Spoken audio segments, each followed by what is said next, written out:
Good morning students. आज हमारी पहली क्लास है इकोनॉमिक्स की। इकोनॉमिक्स में हम दो चीज़ें पढ़ें, दो पार्ट्स में हम इसको पढ़ेंगे। दो पार्ट्स में पहला पार्ट है हमारा स्टैटिस्टिक्स इन इकोनॉमिक्स या स्टैटिस्टिक्स फॉर इकोनॉमिक्स, और दूसरा है हमारा इसमें माइक्रो इकोनॉमिक्स। ठीक है, तो अभी हम स्टार्ट करने वाले हैं हमारा पहला वाला पार्ट जो कि है स्टैटिस्टिक्स फॉर इकोनॉमिक्स में इंट्रोडक्शन में हम पहले क्या करेंगे, चैप्टर को स्टैटिस्टिक्स को स्टार्ट करने से पहले कुछ बेसिक टर्म्स एंड टर्मिनोलॉजी है, कुछ कंसेप्ट्स हैं जो हमें पता होना चाहिए। तो हम उन्हीं से स्टार्ट कर रहे हैं अपना पहला चैप्टर जो कि है concept of economics and significance of statistics in economics. ठीक है, तो जैसा हमारा सब्जेक्ट है, पहले हमें अपने सब्जेक्ट के बारे में पता होना चाहिए कि हम जो सब्जेक्ट पढ़ रहे हैं वो है क्या। तो हमारा सब्जेक्ट है इकोनॉमिक्स। तो इकोनॉमिक्स क्या चीज़ होती है? इकोनॉमिक्स अगर हम सीधे शब्दों में कहें तो एक ह्यूमन बिहेवियर को स्टडी करती है। ह्यूमन बिहेवियर की जो बॉन्ड्स होती हैं वो अनलिमिटेड होती हैं, और उनको जो सेटिस्फाई करने के जो रिसोर्सेज उनके पास होते हैं ह्यूमंस के पास, वो होते हैं लिमिटेड।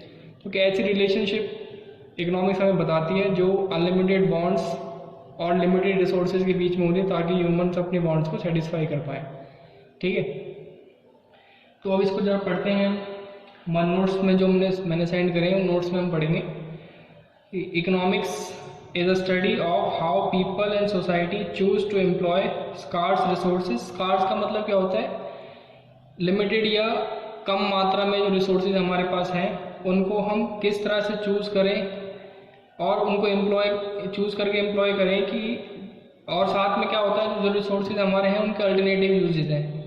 एग्जाम्पल अगर मैं दूँ आपको तो ये पीछे की तरफ देखते हैं। जैसे मोहन, अगर मैं बता रहा हूँ यहाँ पे, मोहन है मोहन के पास 100 रुपये हैं। मोहन 100 रुपये में फिल्म देख सकता है, गारमेंट्स खरीद सकता है या फूड खरीद सकता है। तो 100 रुपये के यहाँ पे क्या हो गए? अल्टरनेटिव यूजेज हो गए। इसी तरह से अगर हम और कोई एग्जाम्पल लें, जैसे कि दूध के एग्जाम्पल लेते हैं। दूध को हम एज इट इज कंज्यूम कर सकते हैं। साथ में दूध के हम दही बना सकते हैं, छाछ बना सकते हैं, पनीर बना सकते हैं।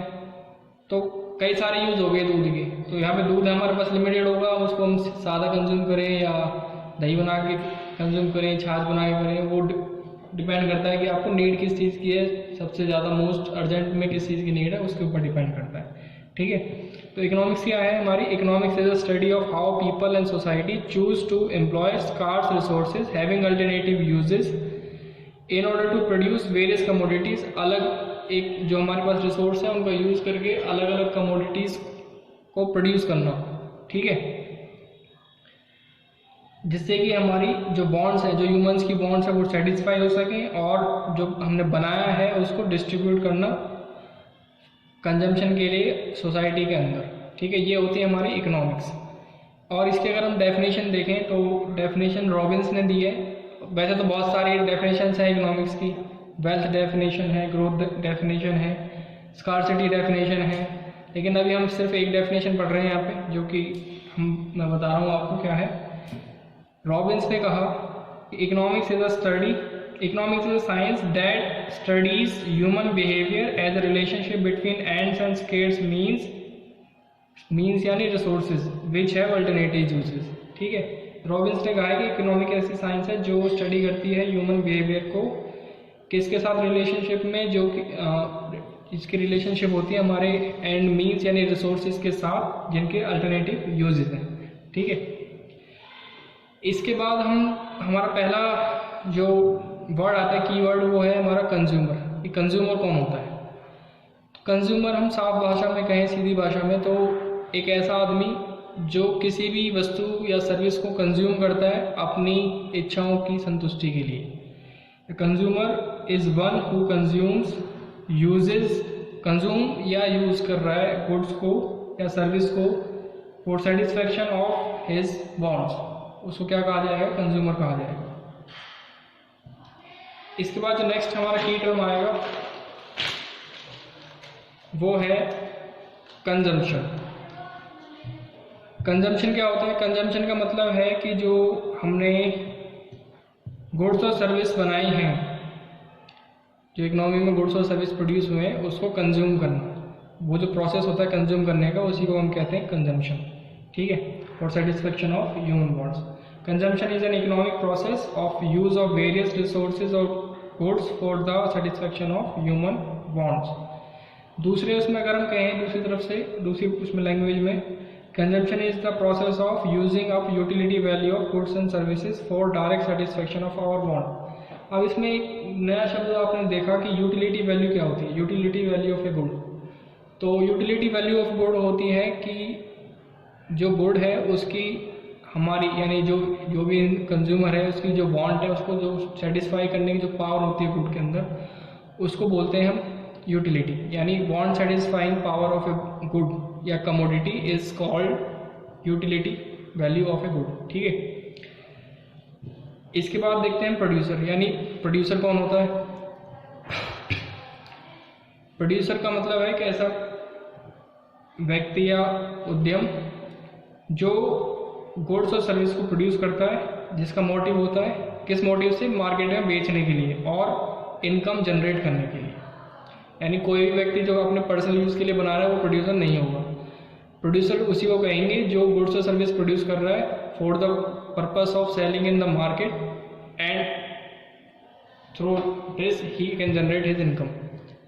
यानी जो गुड्स और सर्विस बनाएगा उसको मार्केट में बेच करके अपनी इनकम जनरेट करने के लिए जो काम कर रहा है उसको हम कहते हैं प्रोड्यूसर। इसके बाद प्रोडक्शन। प्रोडक्शन क्या है हमारा?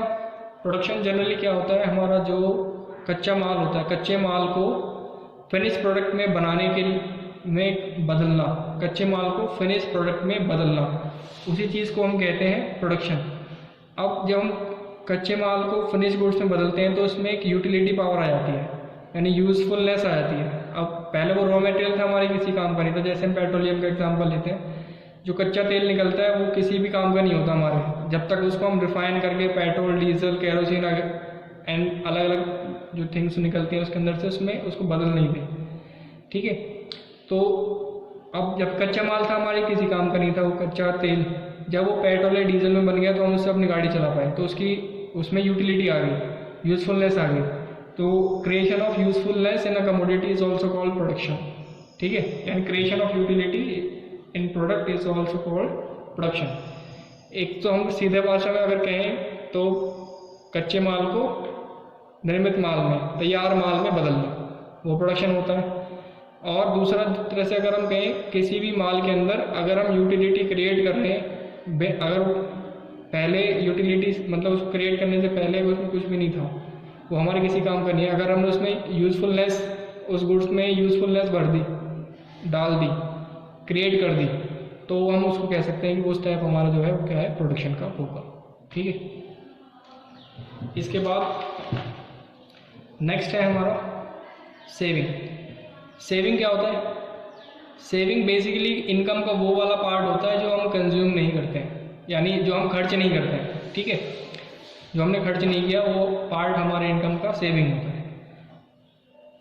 तो it is that part of income which is not consume, it is an act of abstinence. Abstinence का मतलब होता है परहेज करना, यानी किससे? कंजम्पशन से परहेज करना।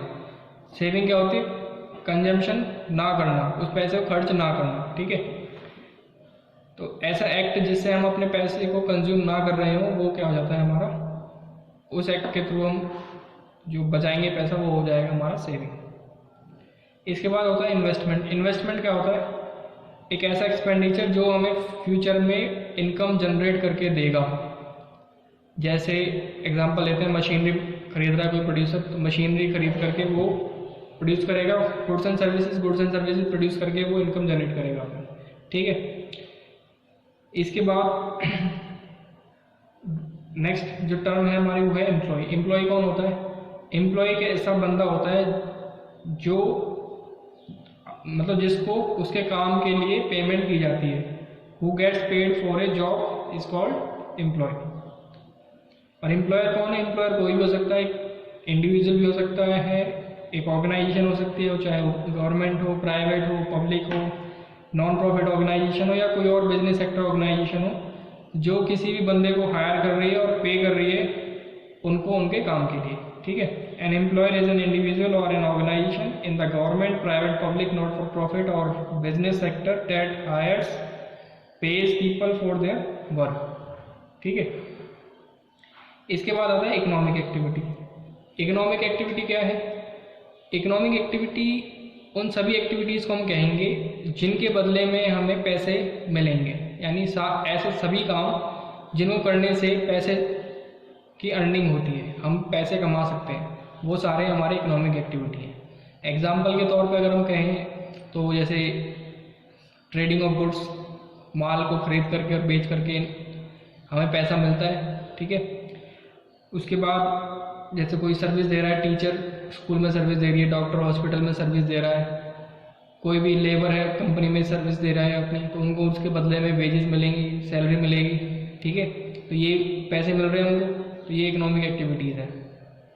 इसके बाद नॉन इकोनॉमिक एक्टिविटीज़, ऐसी सारी एक्टिविटीज़ जो पैसे कमाने से संबंधित नहीं होती हैं, जो आउट ऑफ लव आती हैं, अफेक्शन आती हैं, या ड्यूटी की वजह से आती हैं, या वॉलंटरी सर्विसेज होती हैं जो हमारी, वो सब जो होती हैं वो नॉन इकोनॉमिक एक्टिविटीज़ होती हैं। जैसे दान धर्म हमने कर दिया, धर्मार्थ एक्टिविटीज़ जो होती हैं वो सारी हमारी नॉन इकोनॉमिक एक्टिविटीज़ का पार्ट होती है, ठीक है।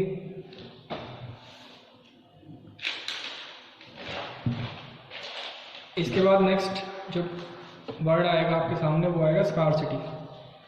स्कार्सिटी का क्या मतलब है? स्कार्सिटी का मतलब है shortage of resources.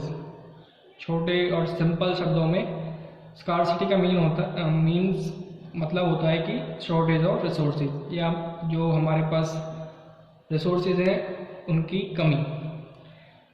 Scarcity refers to the shortage of resources available to satisfy human unlimited human wants. जो इंसानों के जो अनलिमिटेड वांट्स हैं उनको सेटिस्फाई करने के लिए जो रिसोर्सेज होती हैं उनकी कमी को हम क्या कहते हैं? स्कार्सिटी।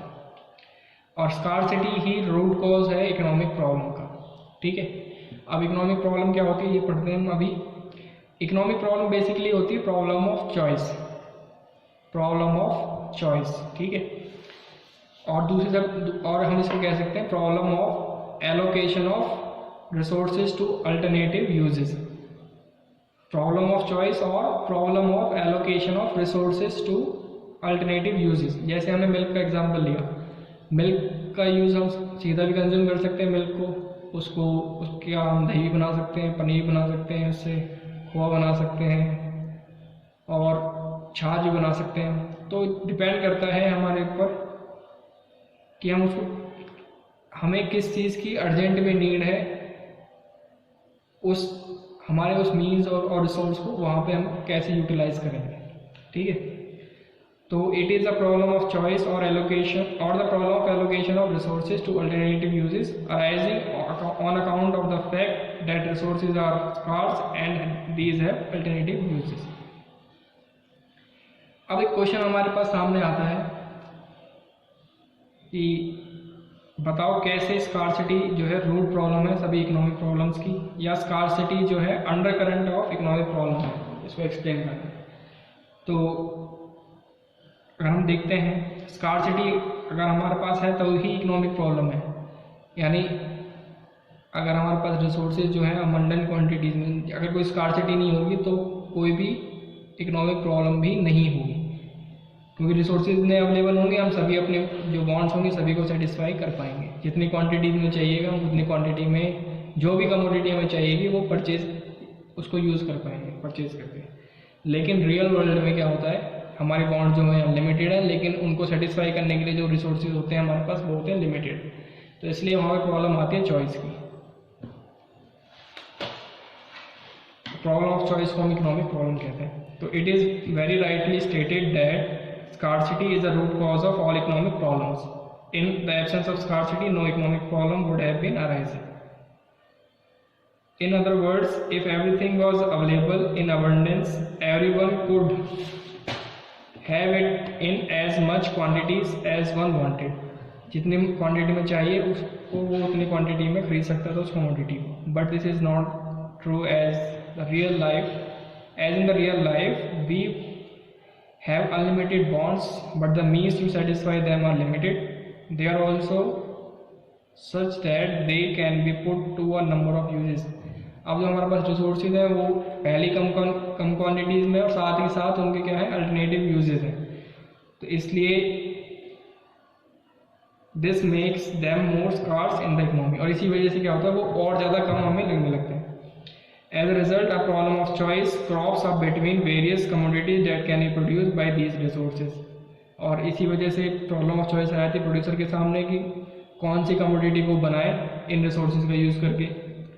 और इंडिविजुअल हो या हाउस होल्ड हो या इकोनॉमी के सामने ये प्रॉब्लम आ जाती है कि कौन सा उनको पिक करना पड़ता है और फिर चूज़ करना पड़ता है उस कमोडिटी को जो बहुत अर्जेंट है और जो उनको सबसे ज़्यादा सेटिस्फेक्शन देगी। तो as a result problem of choice crops up between various commodities that can be produced by these resources, और एन इंडिविजुअल हाउस होल्ड और economy has to pick and choose the commodity which is the most urgent and gives maximum satisfaction. ठीक है, इसके बाद कुछ components होते हैं जो इकोनॉमिक्स के 3 मेजर कंपोनेंट्स के बारे में हम बात कर रहे हैं। ये 3 मेजर कंपोनेंट्स हैं।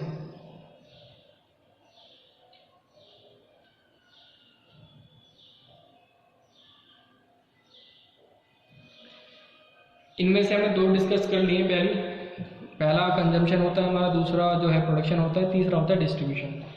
कंजम्पशन क्या है? कंजम्पशन हमारा वही है जो गुड्स और सर्विसेज हैं जो प्रोड्यूस हुई हैं उनको यूज़ करके अपनी वांट्स को सेटिस्फाई करना। ठीक है, अब कंजम्पशन जो है वो बेस होता है प्रोडक्शन के लिए। जैसे हमारी डिमांड नहीं होगी किसी कमोडिटी के लिए तो उसकी प्रोडक्शन क्यों करेगा कोई भी? तो जब डिमांड होती है कमोडिटी की तभी प्रोडक्शन होती है।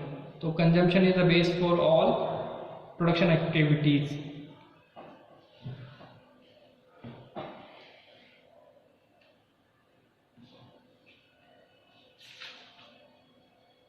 अगर कंजम्पशन नहीं होगी तो कोई प्रोडक्शन एक्टिविटीज इकोनॉमी के अंदर नहीं होगी। प्रोडक्शन क्या होता है? प्रोडक्शन को converting of raw material into finish products by creation of utility in them, यानी फिनिश प्रोडक्शन बनाना और यूटिलिटी उनके अंदर क्रिएट करना, वही प्रोडक्शन होता है। डिस्ट्रीब्यूशन क्या है? डिस्ट्रीब्यूशन हमारा बेसिकली लिंक है फैक्टर प्राइसिंग से। फैक्टर प्राइसिंग क्या होता है? पहले तो हमें ये देखना पड़ेगा फैक्टर्स ऑफ प्रोडक्शन क्या होता है, यानी हम किन किन चीज़ों का यूज़ करके प्रोडक्शन करते हैं। तो पहला इसमें होता है हमारा लैंड, दूसरा होता है लेबर, तीसरा होता है इसमें हमारा कैपिटल, और चौथा इसमें हमारा होता है एंटरप्राइज या एंटरप्रेन्योर। तो अब जब लैंड इन जब ये काम करेंगे प्रोडक्शन करेंगे तो इनको सभी को उनका रेमुनरेशन मिलना चाहिए। भाई इकोनॉमिक एक्टिविटी कर रहे हैं, प्रोडक्शन एक इकोनॉमिक एक्टिविटी है, तो इनको इनके काम के बदले में पैसा मिलना चाहिए। तो जो लैंड होती है उसका प्राइस होता है रेंट, लैंड को रेंट चाहिए। जो लेबर होती है, लेबर को अपनी वेजेस चाहिए होती हैं। जो कैपिटल लगी हुई है, कैपिटल को अपना इंटरेस्ट चाहिए होता है, और जो एंटरप्राइज या एंटरप्रेन्योर है उसको प्रॉफिट चाहिए होता है। तो ये हो गए इनके प्राइसेस, फैक्टर प्राइसिंग इनको हम कहते हैं। और डिस्ट्रीब्यूशन क्या है? Division of national income into factors of production. Division of national income into factor incomes like wages, profits, rent and interest is called distribution। यानी जो फैक्टर्स ऑफ प्रोडक्शन के बीच में नेशनल इनकम को डिवाइड करना ही क्या होता है? डिस्ट्रीब्यूशन होता है। ठीक है, इसके बाद जो आज हम पढ़ेंगे वो लास्ट टॉपिक हमारा है micro economics and macro economics. Micro economics generally concern जो होता है वो होता है सिंगल यूनिट के साथ, यानी छोटे यूनिट्स के साथ छोटे इश्यूज को डील करता है माइक्रो इकोनॉमिक्स। और मैक्रो जो होता है वो इकोनॉमी एज ए होल को स्टडी करता है एक साथ। ठीक है, माइक्रो इकोनॉमिक्स में क्या होता है? इंडिविजुअल वेलफेयर को काउंट किया जाता है, और मैक्रो इकोनॉमिक्स में पूरी इकोनॉमी के सोशल वेलफेयर को एक साथ काउंट करके लिया जाता है। तो micro economics deal with economic issues और economic problems related to micro economics units like household, a firm और an industry. These issues and problems are studied and addressed largely with a view to maximizing individual welfare। ठीक है, इसके बाद macro economics deal with economic issues और problems at the level of economy as a whole. These issues are studied and addressed keeping in mind the goals of social welfare और collective welfare. ठीक है, तो ये कुछ हमारी terminology थी, इसको आप मेरे ख्याल से आपको समझ में आ गया होगा टर्मिनोलॉजी सारी, और आप इसको नोट डाउन करेंगे अपने कॉपीज़ में। इसके आगे का जो पार्ट है, जो स्टैटिस्टिक्स का पार्ट जो स्टार्ट होगा हमारा, उसको हम अगली क्लास में अब करेंगे। आज के लिए इतना ही। Thank you.